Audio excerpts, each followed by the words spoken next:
नमस्कार दोस्तों, Shyam class English में आपका स्वागत है। मैं सुरेश कुमार एक बार फिर से आपके साथ। और दोस्तों, आपको मालूम है, आपने पिछली क्लास में पढ़ा था कि आपके पदार्थ कितने प्रकार के होते हैं, जो आपको सारणी के द्वारा डिटेल से बताया। दोस्तों, अगर आपने वो क्लास नहीं तो पिछली क्लास देख लेना।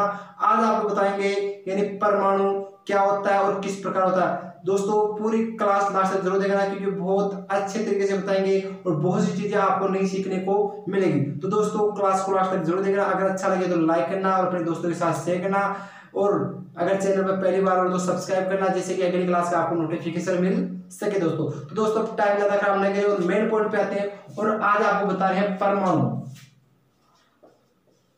परमाणु यानी कुल मिला के परमाणु होता क्या है। दोस्तों आपका जो परमाणु है यह भी एक प्रकृति का सूक्ष्म कण है। यानी आपका परमाणु है यह प्रकृति का सूक्ष्म कण है, जो प्रोटॉन, न्यूट्रॉन व इलेक्ट्रॉन तीन प्रकार के पदार्थों से मिलकर बना होता है। सामान्य तो आपका जो परमाणु होता है इसमें प्रोटॉन व इलेक्ट्रॉन की संख्या बराबर होती है, यानी यह एकदम साधारण रहता है और ये क्या रहता है, उदासीन रहता है वैसे। अब आपको बताते हैं परमाणु होता क्या है। सबसे पहले आपका परमाणु होता है यह भी प्रकृति का सूक्ष्म कण है, जिसमें क्या क्या होता है, एक प्रोटॉन, प्रोटॉन, न्यूट्रॉन व इलेक्ट्रॉन, इन तीन प्रकार के पदार्थ से मिलकर ये आपका परमाणु बना होता है। अब दोस्तों बात करें आपके परमाणु की आविष्कार किसने किया। तो दोस्तों परमाणु का आविष्कार 1808 में, यानी 1808 में जॉन डॉल्टन नामक वैज्ञानिक, जॉन डॉल्टन नामक वैज्ञानिक, और जॉन डाल्टन नामक वैज्ञानिक था। इसने क्या किया था, इसने परमाणु का सिद्धांत दिया था। क्या किया था, परमाणु का सिद्धांत। यानी परमाणु का सिद्धांत कब और किसने दिया था, तो परमाणु का सिद्धांत 1808 में जॉन डॉल्टन नामक वैज्ञानिक ने दिया था। बात करें परमाणु संरचना का निर्माण किस वैज्ञानिक ने किया। तो दोस्तों परमाणु संरचना, तो परमाणु संरचना नील बारह व रदरफोर्ड नामक वैज्ञानिक ने आपके परमाणु संरचना की खोज की थी। मेरे साथ दोस्तों यहाँ तक आपको किसी प्रकार की दिख रही है। परमाणु सिद्धांत जॉन डॉल्टन ने किया था और परमाणु की खोज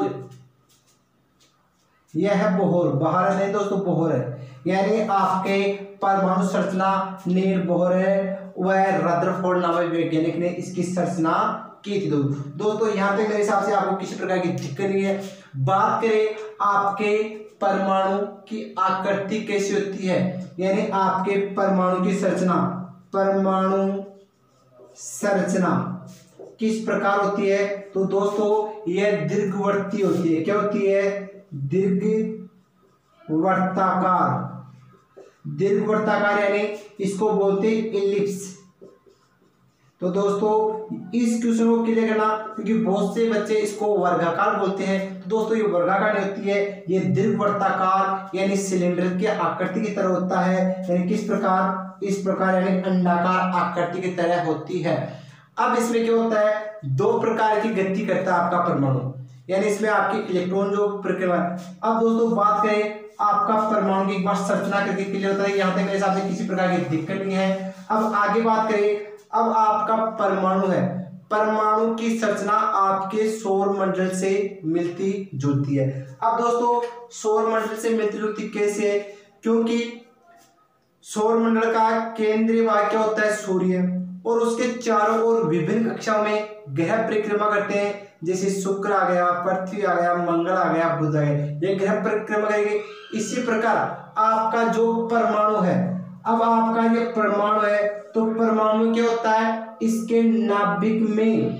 अब ये है इसका नाभिक, ध्यान रखना दोस्तों ये नाभिक तो है, लेकिन नाभिक का आवेश क्या होता है, ये चीज भी क्लियर है। नाभिक का आवेश धनावेशित होता है। नाभिक कैसे होता है, धनावेशित, धनावेशित, यानी नाभिक का आवेश क्या होता है, धनावेश होता है। और नाभिक का व्यास क्या होता है, तो नाभिक का व्यास, तो दोस्तों नाभिक का व्यास होता है 10⁻⁻14 मीटर। ये चीज भी क्लियर कर लो। इसके बाद में बात करें दोस्तों, नाभिक में प्रोटॉन व न्यूट्रॉन दो पदार्थ अवस्थित होते हैं, और ये दोनों पदार्थ अंतरा आणविक बल के कारण नाभिक के अंदर रहते हैं। तो परमाणु का केंद्रीय सघन भाग नाभिक होता है, और नाभिक में प्रोटॉन और न्यूट्रॉन अवस्थित है। अब इसके बाद में इसकी बाह्य कक्षा में आपके इलेक्ट्रॉन परिक्रमा करते हैं। क्या करते हैं, इलेक्ट्रॉन परिक्रमा करते हैं। अब दोस्तों आपके जो इलेक्ट्रॉन परिक्रमा करेंगे, ये आपके होल होते हैं, होल में क्या होते हैं, इलेक्ट्रॉन परिक्रमा करते हैं दोस्तों। तो ये आपके इलेक्ट्रॉन हो गए, इसमें प्रोटॉन न्यूट्रॉन हो गए, नाभिक हो गया, और ये क्या है इसके इलेक्ट्रॉन।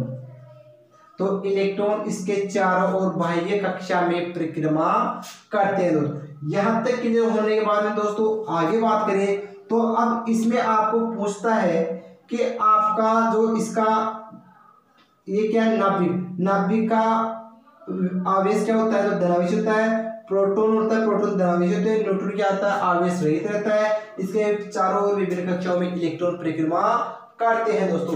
तो दोस्तों इसके आगे बात करें, तो अब आपको पूछे कि नाभिक की खोज किसने की थी, तो आपके नाभिक की खोज दोस्तों किसने की थी, तो आपके नाभिक की खोज रदरफोर्ड ने की थी। किसने की थी, रदरफोर्ड नामक। ये दोस्तों इनके आपको एक ट्रिक बताएंगे, ट्रिक में सारे वैज्ञानिक जाएंगे, तीनों प्रकार के इलेक्ट्रॉन, प्रोटॉन, न्यूट्रॉन, तीनों चीजें आपकी क्लियर करवा देंगे दोस्तों।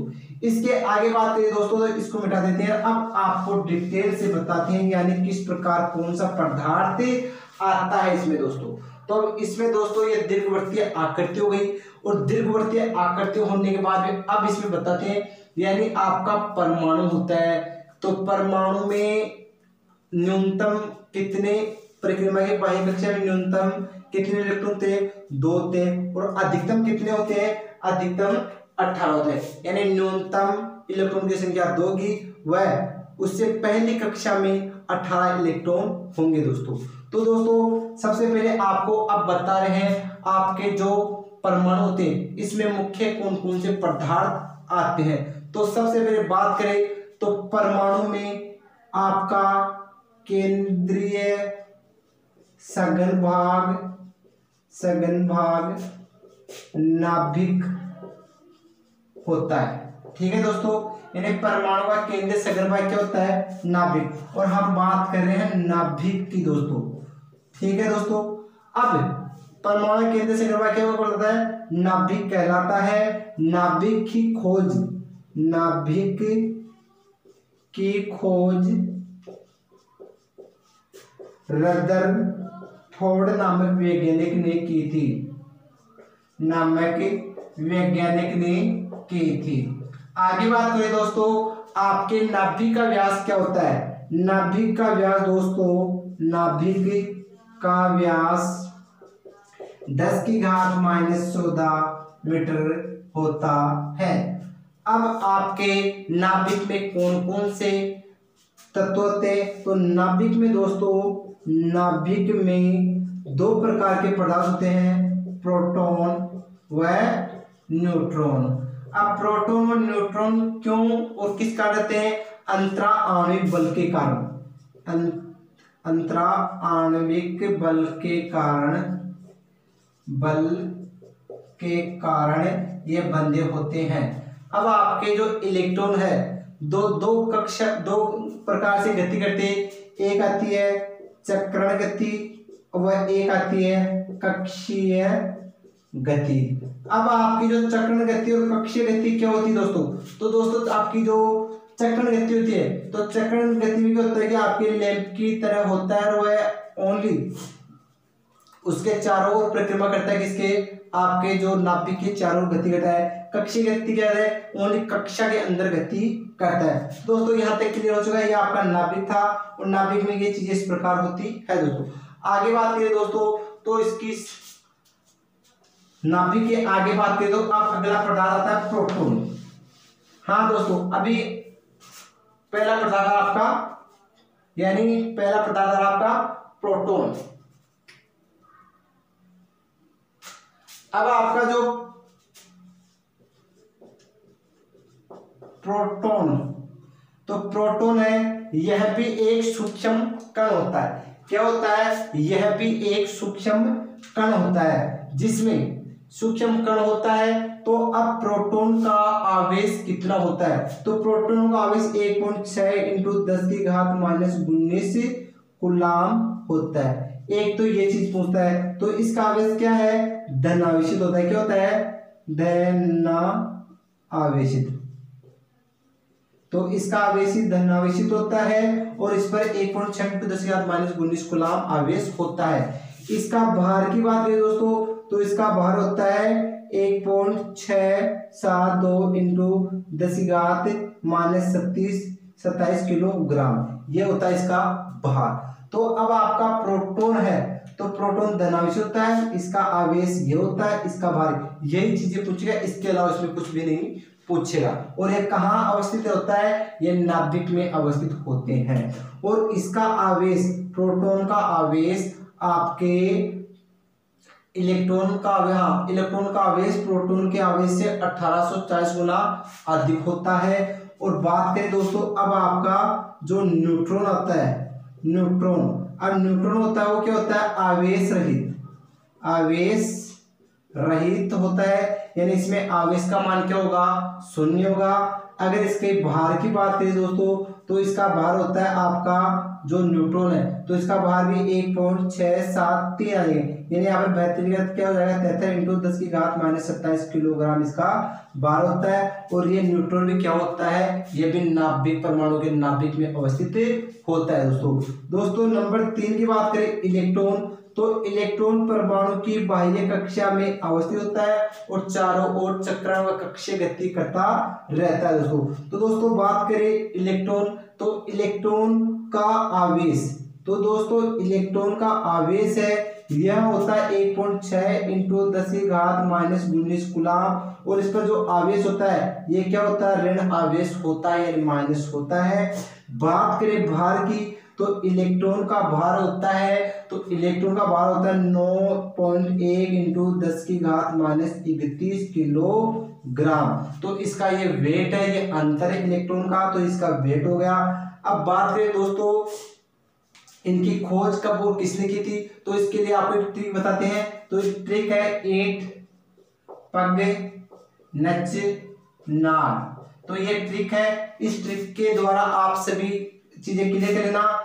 ए यानी इलेक्ट्रॉन, ठीक है दोस्तों, और इसकी खोज ये यानी थॉमसन, या इसको बोल सकते हैं हम जे थॉमसन, जे थॉमसन, ठीक है दोस्तों। इसके अलावा पे यानी प्रोटॉन और ग यानी गोल्ड आस्टिन, दो वैज्ञानिक की जरूरत चुके दोस्तों। आगे बात करें, नए यानी न्यूट्रॉन और च यानी जेम्स चैडविक। बात करें ना यानी नाभिक, और नाभिक खोज किसने कराई, यानी रदरफोर्ड। तो इस प्रकार ये ट्रिक है, इस ट्रिक के द्वारा आप चारों प्रकार यानी इलेक्ट्रॉन का यानी थॉमसन या जे थॉमसन पे यानी प्रोटॉन हो गए, यानी गोल्ड आस्टिन की, ना यानी न्यूट्रॉन चाहिए यानी जेम्स चैडविक आ गया, ना यानी नाभिक, और नाभिक हो यानी रदरफोर्ड ने की थी। यहाँ तक क्लियर हो चुका है दोस्तों, मेरे हिसाब से यहाँ तक आपको किसी प्रकार की दिक्कत नहीं है। अब बात करें दोस्तों आगे, क्लास थोड़ी बड़ी भी हो रही है दोस्तों, तो लगभग आपकी 15 मिनट की क्लास कंप्लीट होने वाली है। थोड़ी सी चीज और बच रही है दोस्तों, वो क्लियर करा देते हैं, फिर अगली क्लास में नए टॉपिक लेके आएंगे। तो अब आगे बात करें दोस्तों, तो अब इसमें है यानी आपसे सबसे सरल प्रकार की परमाणु संरचना किसकी है, तो सबसे सरल परमाणु संरचना है सबसे सरल परमाणु संरचना किसकी है? हाइड्रोजन की है दोस्तों। किसकी है? हाइड्रोजन की। और सबसे जटिल परमाणु संरचना किसकी है? तो आपके सबसे जटिल परमाणु न्यूक्लियस की है। तो दोस्तों अब बात करें यानी इसमें किस प्रकार इनकी संरचना होती है, तो दोस्तों सबसे पहले मैं आपको बता दूं, सबसे सरल संरचना किसकी होती है? हाइड्रोजन की होती है। और हाइड्रोजन कैसे होता है? यानी ये इसका नाभिक है और नाभिक में एक प्रोटॉन होता है और इसकी बाह्य कक्षा में एक इलेक्ट्रॉन परिक्रमा करता है। यानी कुल मिला के आपका हाइड्रोजन है। तो हाइड्रोजन में इस प्रकार ये चीजें होती है, यानी एक बाह्य कक्षा में एक इलेक्ट्रॉन आ गया और इसका जो नाभिक है, नाभिक में क्या है? नाभिक में एक प्रोटॉन होता है दोस्तों। इसी प्रकार आपको ये भी बताया गया कि परमाणु की अंतिम कक्षा में 2 या उससे पहली कक्षा में 8 से अधिक इलेक्ट्रॉन नहीं होते हैं। तो दूसरी बात करें दोस्तों, दूसरा है आपका जो है ऑक्सीजन। हाइड्रोजन हो गया, अब ऑक्सीजन। तो ऑक्सीजन में क्या दोस्तों? तो ऑक्सीजन की जो परमाणु संरचना है, तो इसमें भी क्या होगा? इसका जो केंद्रीय सगर्भाग नाभिक है, तो नाभिक में क्या क्या होता है? तो दोस्तों इसके नाभिक में है, तो इसके नाभिक में क्या है? न्यूट्रॉन की संख्या है 8 और प्रोटॉन की संख्या भी क्या है? 8। और इसकी बाह्य कक्षा में, पहली कक्षा में कितने इलेक्ट्रॉन है? 2 इलेक्ट्रॉन। और दूसरी कक्षा में कितने इलेक्ट्रॉन है? 6 इलेक्ट्रॉन होते हैं दोस्तों। तो कुल मिला के इसमें प्रोटॉन की संख्या 8 और न्यूट्रॉन की संख्या भी कितनी होती है? 8 होती है। तो इस प्रकार ये चीजें भी क्लियर हो चुकी है दोस्तों। आगे बात करें दोस्तों, इसमें क्या होता है? आपका जो सोडियम है, सोडियम, तो अब आप दिखा रहे हैं दोस्तों सोडियम। सोडियम, तो सोडियम की परमाणु संरचना क्या देखिए, इसका नाभिक है और नाभिक में 11 न्यूट्रॉन होता है और 12 प्रोटॉन होती है और इसकी बाह्य कक्षा होती है। अब इसकी बाह्य कक्षा में क्या होता है? जो इसकी पहली कक्षा है इसमें 2 इलेक्ट्रॉन, फिर दूसरी कक्षा है इसमें 8 इलेक्ट्रॉन, 3 4 5 6 7 8 और इसकी बाह्य इस कक्षा में क्या होगा? 1 इलेक्ट्रॉन होगा। तो इस प्रकार इसमें 11 न्यूट्रॉन और 12 प्रोटॉन होता है नाभिक में। तो इस प्रकार ये संरचना होगी। तो कुल मिला के दोस्तों ये अलग अलग होगी। अब दोस्तों परमाणु संरचना के लिए दोस्तों एक वो बता दिया आपको, यानी परमाणु संरचना के लिए हम किस प्रकार से इनको हल करते हैं। तो दोस्तों परमाणु संरचना यानी इसमें कहते हैं परमाणु संरचना के लिए क्या करते हैं? परमाणु संरचना में विद्यमान विभिन्न कक्षाओं को निर्माण किस करते हैं?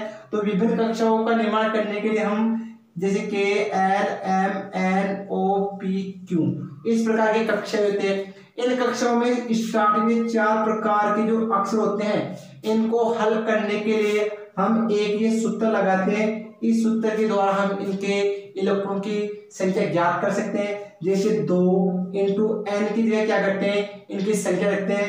जैसे k की जगह 1 ले लेंगे, l की जगह 2, m की जगह 3, इसकी जगह 4, फिर 5, वो यहाँ तक n तक की जगह सूत्र। तो इसमें 2 इंटू फिर 1 का क्या कर देंगे?